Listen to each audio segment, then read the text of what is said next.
The day one എന്ന് വെച്ച് കഴിഞ്ഞാൽ നമ്മളൊരു കഥ ലോഞ്ച് ചെയ്യണ സമയത്ത് ആ കഥ നമ്മളൊരു രൂപമുണ്ടാക്കി ആ സമയം തൊട്ട് ഞാൻ ഇൻവോൾവ് ആണ്.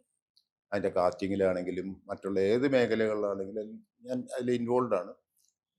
ഞാനത് പഠിക്കുക എന്നുള്ള ലെവലിലാണ് ഞാൻ ചെയ്യുന്നത്. എന്ന് വെച്ച് കഴിഞ്ഞാൽ അത് ഞാൻ എൻ്റെ ഒരു പ്രൊഡ്യൂസർ എന്നുള്ള ഒരു ഇത് കാണിക്കാൻ വേണ്ടിയല്ല.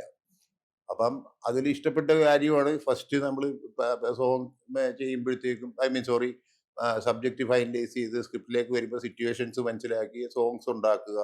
ആ സോങ്സ് ആരെ കൊണ്ട് ചെയ്യിപ്പിക്കണം, ആ, മറ്റേ ജോൺസൺ മാഷ് വേണോ, മറ്റേ ജോയ്സ് ഇത് വേണോ, ജെറിയ മൽദേവ് വേണോ, ഇങ്ങനെയുള്ള ഓരോ ആൾക്കാരെ സെലക്ട് ചെയ്യണ കാര്യത്തിൽ ആ ഡയറക്ടറിനെയും കൂടെ ഇത് വെച്ചിട്ട് അത് വെച്ചിട്ട് അവിടം തൊട്ട് ഞാൻ ആ കമ്പോസിങ് സെഷൻ തൊട്ട് ഞാൻ അതിൽ സ്റ്റാർട്ട് ചെയ്യും.